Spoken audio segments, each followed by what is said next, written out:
மும்பை பங்கு சந்தை, அதாவது பிஎஸ்இ. இந்திய பொருளாதாரத்தின் இதயம் எங்கே துடிக்கிறது என்று தெரியுமா? மும்பையின் தலால் தெரு, அதாவது டலால் ஸ்ட்ரீட்.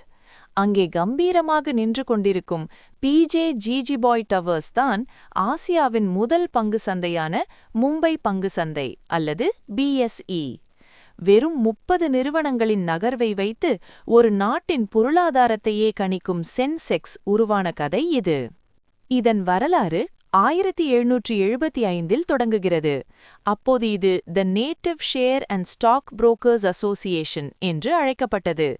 ஆச்சரியமான விஷயம் என்னவென்றால், இன்று கோடிக்கணக்கான ரூபாய் புழங்கும் இந்த சந்தை 19ஆம் நூற்றாண்டில் மும்பை நகர வீதிகளில் ஒரு பெரிய ஆலமரத்தின் அடியில்தான் ஒரு சில தரகர்களுடன் தொடங்கப்பட்டது. 1986ஆம் ஆண்டில்தான் நாம் இன்று கொண்டாடும் சென்செக்ஸ் அறிமுகப்படுத்தப்பட்டது. சென்செக்ஸ் என்பது சென்சிட்டிவ் இண்டெக்ஸ் என்பதின் சுருக்கம். இது மும்பை பங்கு சந்தையில் பட்டியலிடப்பட்ட 5000த்திற்கும் மேற்பட்ட நிறுவனங்களிலிருந்து தேர்ந்தெடுக்கப்பட்ட நிதி ரீதியாக மிகவும் வலுவான 30 முன்னணி ப்ளூ சிப் நிறுவனங்களின் தொகுப்பாகும். கணக்கீடு: இது ஃப்ரீ ஃப்ளோட் மார்க்கெட் கேபிட்டலைசேஷன் முறையில் இயங்குகிறது. அதாவது ஒரு நிறுவனத்தின் மொத்த பங்குகளில் சந்தையில் வர்த்தகத்திற்கு தயாராக இருக்கும் பங்குகளை மட்டும் வைத்து இது கணக்கிடப்படுகிறது. பொருளாதார அளவுகோல்: சென்செக்ஸ் ஏறினால் நாட்டின் பொருளாதாரம் வலுவாக இருக்கிறது என்றும், சரிந்தால் சந்தையில் தேக்கம் நிலவுகிறது என்றும் பொதுவாக கருதப்படுகிறது.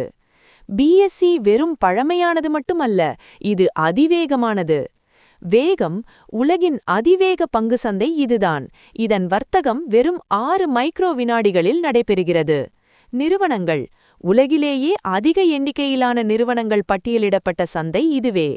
பாதுகாப்பு: இந்திய பங்கு மற்றும் பரிவர்த்தனை வாரியமான செபியின் நேரடி கண்காணிப்பில் முதலீட்டாளர்களின் பாதுகாப்பு இங்கே உறுதி செய்யப்படுகிறது. இன்று பிஎஸ்இ வெறும் பங்கு வர்த்தகம் மட்டுமல்லாமல் பரஸ்பர நிதிகள், கடன் பத்திரங்கள் மற்றும் வழித்தொடர்ந்தல் வர்த்தகம் என பல துறைகளில் விரிவடைந்துள்ளது. ஒரு காலத்தில் காகித பங்குகளாக இருந்தவை இன்று நம் கைபேசியில் ஒரு நொடியில் வர்த்தகம் செய்யும் அளவுக்கு நவீனமடைந்துள்ளது. நீங்கள் ஒரு சிறு முதலீட்டாளராக இருந்தாலும் அல்லது பெரும் தொழிலதிபராக இருந்தாலும் இந்தியாவின் வளர்ச்சியை அளவிட சென்செக்ஸ் தான் மிகச்சிறந்த கருவி. 150 ஆண்டுகளை நெருங்கும் இந்த நிறுவனம் இந்தியாவின் நிதி வலிமைக்கு ஒரு சான்றாக இன்றும் நிமிர்ந்து நிற்கிறது. வீடியோ பிடித்திருந்தா ஒரு லைக் போடுங்க. உங்கள் கருத்தை கமெண்ட்ல சொல்லுங்க. சப்ஸ்கிரைப் பண்ண மறக்காதீங்க.